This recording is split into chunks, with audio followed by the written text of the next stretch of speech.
They're reporting prominent women's rights attorney Lisa Bloom secured a cash payment for a Trump accuser and attempted to arrange huge compensation for another potential accuser just days before the election in 2016. Now, this entire story is absolutely shocking. Tonight, we have very serious questions. Why would Lisa Bloom do this? Is it dirty politics at play and part of the larger effort to undermine and destroy Donald Trump's campaign at the time? And will Bloom's actions make it harder for all the real victims of sexual misconduct to come forward in the future? We will cover all of that and more in tonight's Breaking News Opening Monologue. John Solomon's exclusive report is now sending shockwaves all across the country tonight. Here is the headline.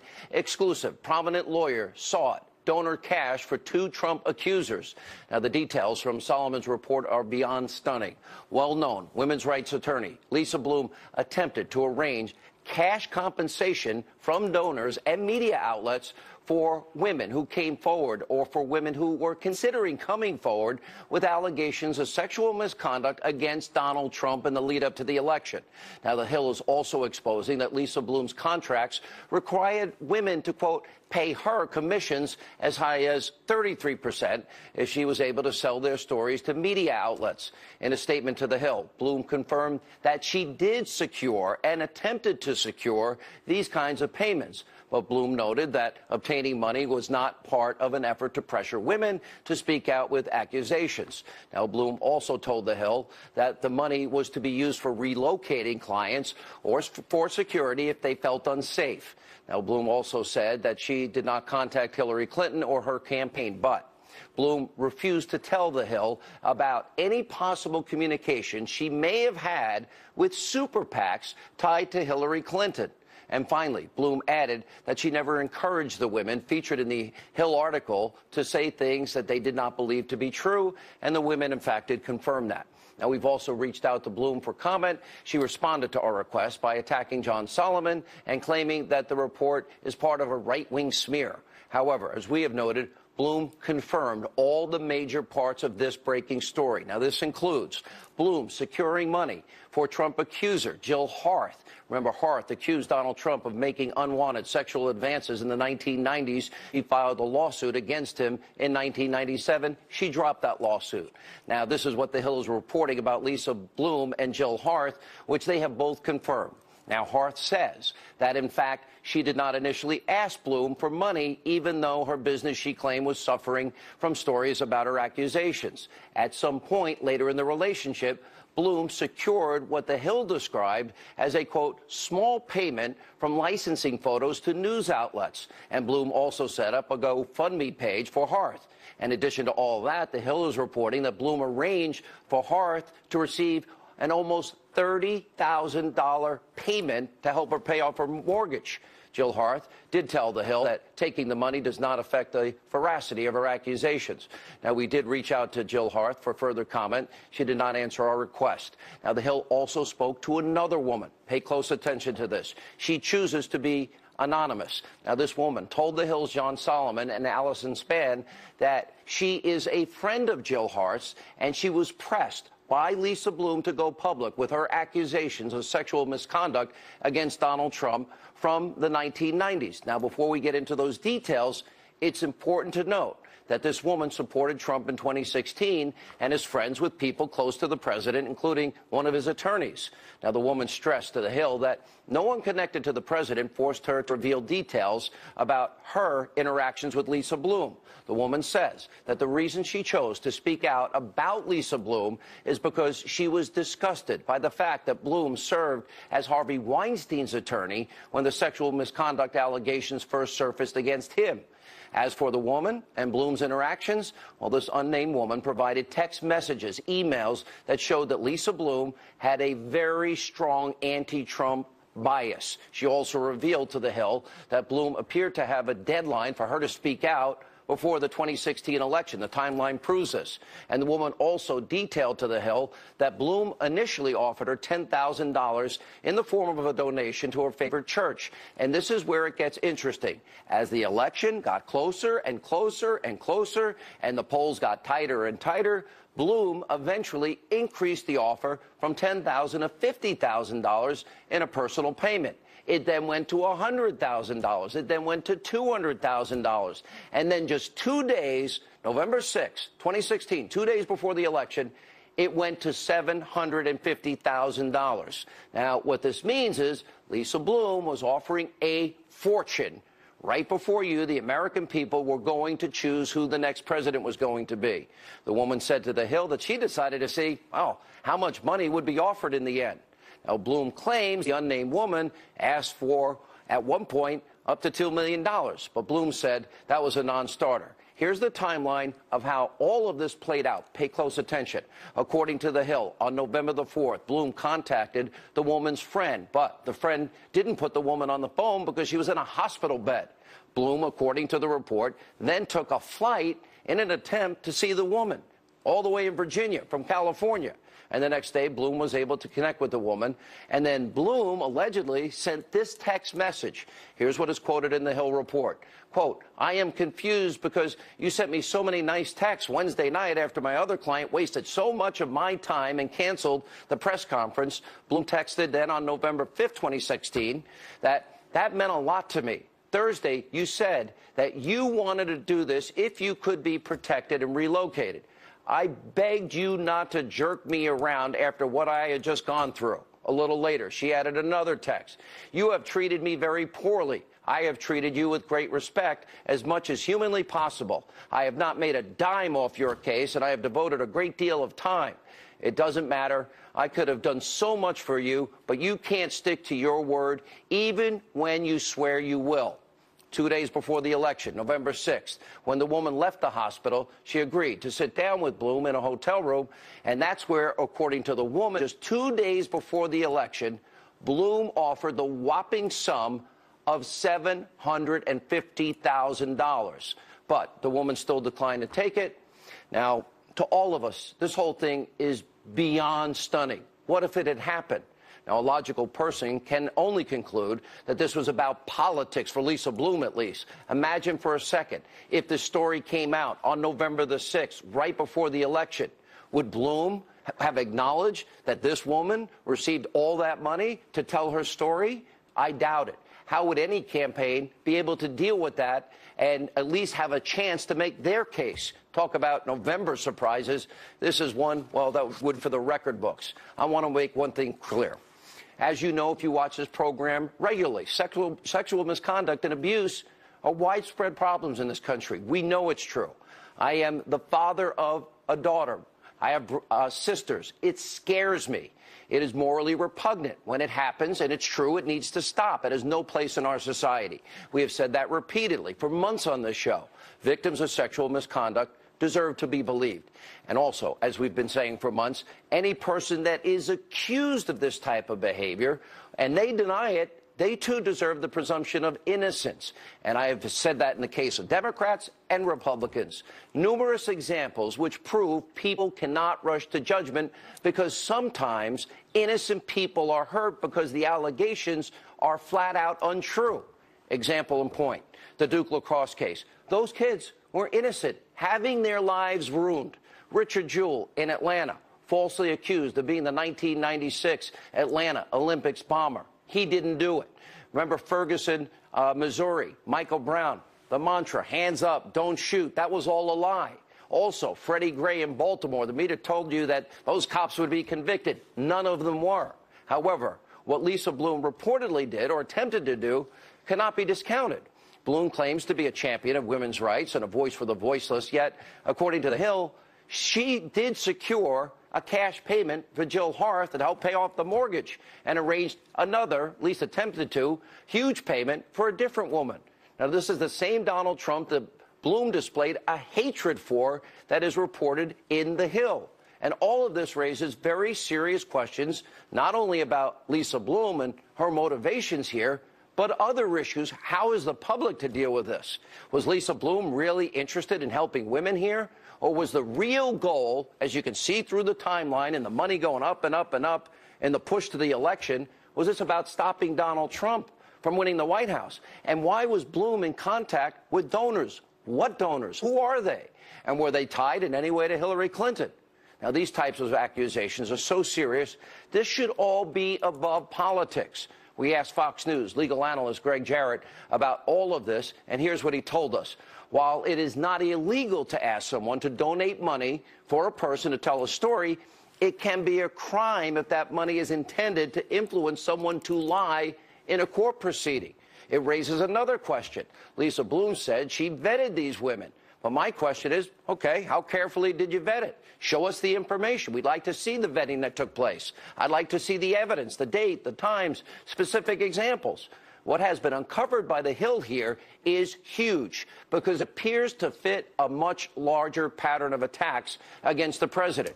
We've told you about the 5 destroy Trump forces that are working around the clock to damage, delegitimize, and destroy this president. We've also have been reporting on, unlike the rest of the destroy Trump media, all the attempts to take this president down. For example, the surveillance, unmasking of Trump and associates by the Obama administration. We have the Clinton bought and paid for, fake news, Russian propaganda salacious dossier. They wanted that to be used to influence the election. And this week, Fox News obtained the anti-Trump text messages being exchanged between FBI agent Peter Strzok and his FBI lawyer girlfriend, Lisa Page, where they discussed the, quote, insurance policy against Donald Trump winning the election. What was the insurance policy? Then you got the special counsel, Robert Mueller's team. They have been exposed as corrupted, abusively biased, incapable of conducting a fair investigation. And the list goes on, and the Hill article, frankly, raises more questions. Joining us now is the journalist who worked hard, broke this story wide open from the Hill, John Solomon. Let's go through this step by step. You see the timeline from October 14th through November 6th. And the pressure that is being brought to bear now on this woman to go forward becomes astronomical, and the payment gets astronomically high. Walk us through it. Yeah, you know, I never thought I would live today as a reporter where we'd be talking about the sacrosanct, very personal decision of a woman to possibly come forward with allegations of sexual harassment or assault, and it'd be turned into a game of Monty Hall, right? Behind door one, a month before the election, I have $10,000 for your church. Closer to the election, I have $50,000 for you.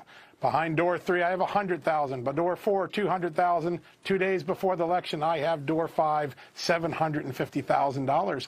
It's an extraordinary thing, and you see this woman struggling. She has personal things she wants to worry about, the security of her daughter, and the more that money creeps up, the more she has to struggle with the decision. Do I take the money, or do I do what I think is best for me?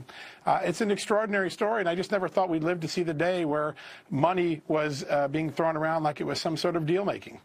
You know, we also know Lisa Bloom has a huge bias here. Now, let's go down this imaginary path because it seems that it could have unfolded before the country. Let's say the $750,000 was paid to this woman. Right. How does the public absorb this, vet this, and what is the likelihood, because we never heard of these payments before, that the public wouldn't have known about the payments? And great question. It's a great question. And Sean, here's one of the things that since the story broke, some lawyers have called me, and they raised a question that I hadn't yet contemplated, and that is, if the donor's intention in giving this money to help the woman also was in hopes of influencing an election, it might have been considered or fall under the jurisdiction of campaign donations. So there's a whole other angle to this that we're going to have to report out and talk to lawyers and try to understand. But there's no doubt the election was a deadline given to the women. That is not in dispute. If the donor's intention, if they had been told this might help the election if you help these women come forward, it could raise some electioneering issues that haven't even yet been raised in the public. All right, let me go down this road too, because I think this is very, very important. I don't know what the answer is, but if this had happened and the public didn't know about the payment, something like this, in my mind, having followed elections my whole adult life, could have changed the result of the election. That's how profound this is. That's why, you know, you don't have an opportunity to vet an accusation like this 2 days before an election, do you? No, that's a very good point. And remember, one of the women who did come forward, she did get something of value. She got her mortgage paid off. So money did change hands. Something did of value occur to one of the accusers. And I can tell you tonight, Sean, I'm still working on this, but this may not be the only path of attempted requests for money. There appears to be another line where an accuser may have sought a job or a investment from Donald Trump before their story of sexual harassment became public. So we're continuing to dig, but if the money was here, you have to start to look, did it happen other places as well? Some of our reporting indicates that it is, and I think if people tune into the Hill the next couple of days, they may learn some more information. You brought a lot up about the super PACs associated with it in favor of Hillary Clinton. And then there's an outright denial, wouldn't even answer the question if she had talked to them, or we have no idea where this money came from? Yeah, she's very clear. Didn't talk to Hillary Clinton, didn't talk to Hillary Clinton's campaign, didn't talk to the Democratic National Committee. Not going to tell you whether I talked to a super PAC. Now, the text messages, flatly, she did. The woman who didn't come forward but was considering these offers said, hey, we kind of heard if we help Hillary Clinton, there might be a little something for us here. Can you explain what if the Clinton super PACs can help us? And she writes back and said, I just talked to them. They're not willing to pay right now, but I can sell your story. And here, that's another part that, of the equation. Well, didn't she always say that she never got, that she did these pro bono, right? She always did, and what you learned that pro bono really meant I get 33% commission if I sell your story to the media, and you begin to think a woman's very painful story, concerns about their own well-being coming out and doing this, and it's a commodity. It's a commodity being sold. Okay, so I have heard all these rumors, I guess a lot of people have, about some tapes that may be out there. Have you heard anything about that? And my last question, what's next as this story, I assume more will be coming? Yeah, I've not been able to corroborate any of the rumors about tapes, and right now we're with a very strong body of evidence, which are these text messages and these women's contemporaneous documents and Lisa Bloom's own admissions. How many text messages, emails do you have total? Hundreds. Will you release all of them just completely so people can read it? We'd have to talk to the sources. I mean, we have our arrangement with them, but we'll be reporting more on them as time goes along. Okay. Unbelievable story. John Solomon, thank you. Thanks, Sean. Appreciate it. When we come back, more reaction to this explosive story by John Solomon, and later we will talk to President Trump's attorney, Jay Sekulow, about this, also about Jim Comey, Peter Strzok, the exoneration before investigation of Hillary Clinton, and how that can be untangled. Straight ahead. This program is brought to you by IBM. You to the power of IBM. Hey. With more reaction to John Solomon's explosive report from the Hill, we have Fox News legal analyst Greg Jarrett, also Fox News contributors Tammy Bruce, Jessica Tarlov, and also U.S. trial attorney Rebecca Rose Woodland. Let me start with the panel here. When you see the urgency that you go from 10,000 to 50,000 to 100,000 to 200,000 to 750,000, as we now count down 5, 4, 3, 2 days till the election, what if it was paid? What impact could that possibly have on an election? What does it say if somebody decides to take money to come out with a story? How's the public to absorb that? The problem here I see is that attorneys cannot go solicit clients. So this woman was a client. You can't solicit them to be compensated for a possible lawsuit. Now, these women were supposedly going to come out, supposedly, for this alleged harassment and pursue claims against the then President-elect Trump, and now he's the president. During an election cycle, it doesn't make sense, Sean, because it's unethical. We have very restrictive rules as attorneys to a point that if you do pay and compensate people, there could be criminal repercussions. So I can't quite understand why there was, first it was 10,000, it went up to 750,000 for one of the alleged victims. To what? For what? She claims it was for compensation for them for security, but the reality is you cannot insure your clients with any money. Mm-hmm. Jessica, what's your reaction to this? I think it's a Lisa Bloom problem for sure. I know we've talked a lot about the Me Too movement and making sure that we believe women. What if it came out 2 days before the election? What if that came out? Right now, I think we're up to 19 accusers. We were at 16 before last week. So it's not all of them. Jessica, this isn't politics. I want to know because when women are treated horribly, I want the people that are responsible held accountable. But when you see the money rising and an urgency and a political agenda behind this, that should scare every single person that would think about ever running for office if these types of operations exist. Wouldn't you agree? Absolutely. Look so what happened focus to Chuck on that. Schumer last week. There was a fake complaint against him where he was, able to go out. They did the research. They showed he wasn't even in the location. Look at the Duke lacrosse case. Look at the UVA case. 100%. But that doesn't mean that there aren't hundreds, thousands of women across this country who have legitimate claims. I think Lisa Bloom made a huge mistake. You're not answering my question. What if it came out 2 days before? I'll go to Tammy Bruce. Well, look, this is the problem that we even have to have this conversation. For me, we know that it's the veracity that is of the women that is very often questioned about what they want or what their agenda is and what their motives are. When you've got something this corrupt going on, it hurts women who have legitimate cases because it's setting the stereotype right in front of everyone at every single level. So even though you may have a legitimate claim, you suddenly do have to wonder when it comes to motive, what is someone willing to say for $750,000? Can you trust the woman in saying what it is that she's been saying? Did that really happen to her? That's always Can you answer that question? Well, but see, Your own question. Well, this is always what women have been accused of. The problem is, I think this is unique when you have someone like Lisa Bloom, as we've seen, who's been using, in the Weinstein case, Rose McGowan alleged that she was offered money to retract her accusations. So when you've got something like this in such the forefront, it will reinforce the negatives for women who have every right to be heard. But this is why this exists. And I think, but certainly it doesn't discredit all of the women let's get everybody in here. President Trump. But that you even have to say that, in fact, it puts a shadow over every single one of them. Let me disagree. For every woman who does it, it casts a shadow. So she's offered all this, but then she decides the woman's in the hospital and she's not responding to her text. In the hospital, Lisa Bloom flies out to Virginia. All from the West Coast. All right. Then the exchange takes. I'm confused because you sent me so many nice texts Wednesday night after my other client wasted so much of my time and canceled the press conference. This is November 5th. We're 3 days now out of the election. That meant a lot to me Thursday. You said you wanted to do this if you could be protected, relocated. I begged you not to jerk me around after what I had just gone through. And then she adds, you have treated me very poorly. I have treated you with great respect as much as humanly possible. I have not made a dime off your case, and I have devoted a great deal of time. It doesn't matter. I could have done so much for you, but if you can't even stick to your word, you swear you will. Awful. Greg Jarrett?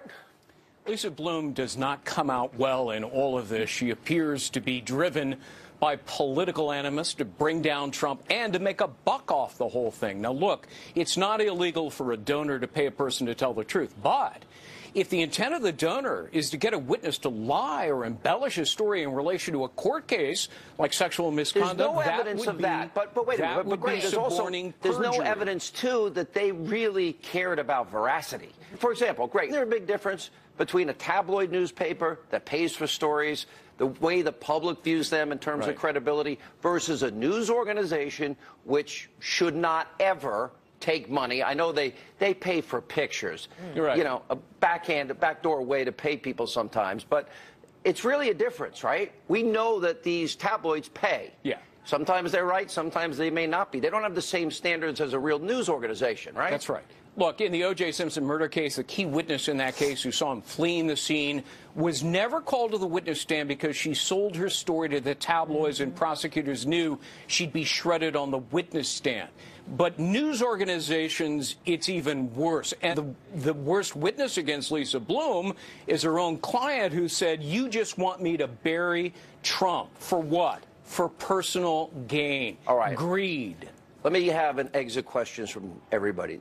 To me, I believe this is going to have a profound impact on these issues going forward. Quickly, how big an impact? A huge impact. Now, it discredits the women who come forward and don't want to be paid. This makes it seem like everyone's getting paid for a story, and most of these women really were affected, and they don't want to be paid. I'm not talking about What Trump, if it happened to a Democratic presidential candidate you like, Jessica? I think it would be just as terrible, and I think Lisa Bloom has done everyone a disservice. If the voting public doesn't hear that money was paid, is that fair, or should there be a law against that?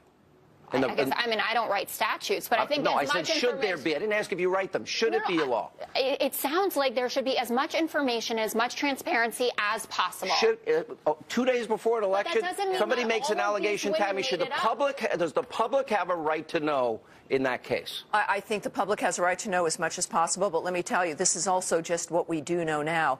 Who knows what else was occurring? If this has actually come to the surface, you can imagine what the iceberg is under the tip. Greg, so if it's your presidential candidate 2 days before the election? It's reprehensible. It's unconscionable. And now all the women represented by Lisa Bloom, who are Trump accusers, have had their credibility diminished, if not absolutely ruined. I don't think the majority of Americans think that. I think people watching this will think that because of what was just said. In the future. I agree with Tammy. I do, too. This is going to be... Guess I'm odd man out. All right. Coming up, Attorney General...